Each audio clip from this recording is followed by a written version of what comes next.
The holidays are a wonderful time of year, but big, unexpected life events can happen, like health issues or the death of a loved one. That can be pretty overwhelming.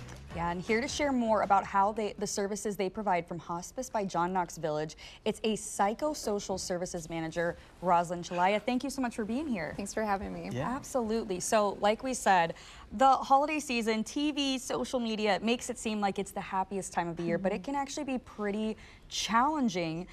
So what would you say are some life events that might actually make navigating the holidays a little bit difficult? Yeah, so losing a loved one is a huge thing to navigate during the holidays. Could also be a life-changing medical diagnosis or just a general change in your life that alters your expectations for how you've always had the holidays. Well, for sure. And, you know, we just talked about it, but being around all of the holidays, all of the happiness and all that stuff can really be tough to sort of navigate. So what are some coping skills that people can use in order to help them during that time? Right. So planning ahead is really helpful. Anticipating changes to this time of year can prepare yourself emotionally and mentally.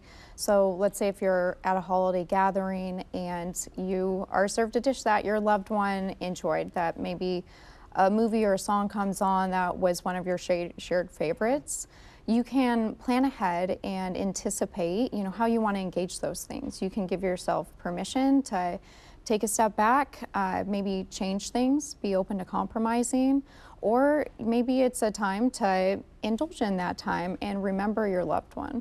I love that. Yeah, it sounds like the kind of big takeaway of that piece is that planning ahead, knowing that you might come into some of those speed bumps, I guess, of kind of getting you in that emotional space. How can, friends and family help if they know that this might be something that you're going through, you're navigating? Yeah, it's so important to incorporate people in your community into this season, whether or not you've had a loss. But it's important not to isolate yourself.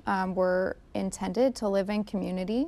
And so identifying a family member, maybe it's a friend, a neighbor, a therapist, or a spiritual counselor in your life that you can kind of process all these big changes with will be really helpful. Sure. And when you talk about talking with friends and family, if this is something which you're planning ahead, right, and you know that these things may happen, would you suggest talking with some of the friends and family that are going to be there and just sort of giving them a heads up of being like, hey, you may see me step away, you may see me be quiet, but it's not something that has anything to do with you. Yeah. Would you encourage people to have those conversations ahead of time too? Absolutely.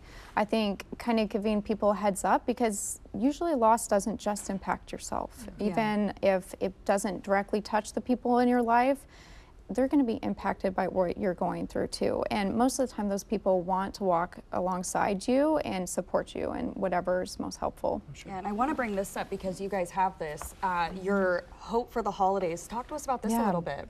Yeah, so Hospice by John Knox Village has a bereavement coordinator, and she just hosted an event called Hope for the Holidays. And it supports the patients and the family members and the bereaved from our clientele that basically walks through everything we're talking about today. It's thinking about how will this holiday season be different and what are things that we can do in our lives to find the silver lining. Because at the end of the day, the holidays are meant to be together and to experience a sense of joy, and loss can really impact that. So this guide will help you walk through all of those things, plan ahead, and give you some resources. So we're going to provide a link to that on our website. It's jkv.org/hospice. And there's a PDF workbook that you can work through if you'd like. Awesome. Well, thank you so much for being here. Like we said, guys, we've got all the information on the screen for you. Make sure to take advantage of the resources that they have because they do such good work, and it's really great for you. Absolutely. Once you see it, jkv.org, go check it out.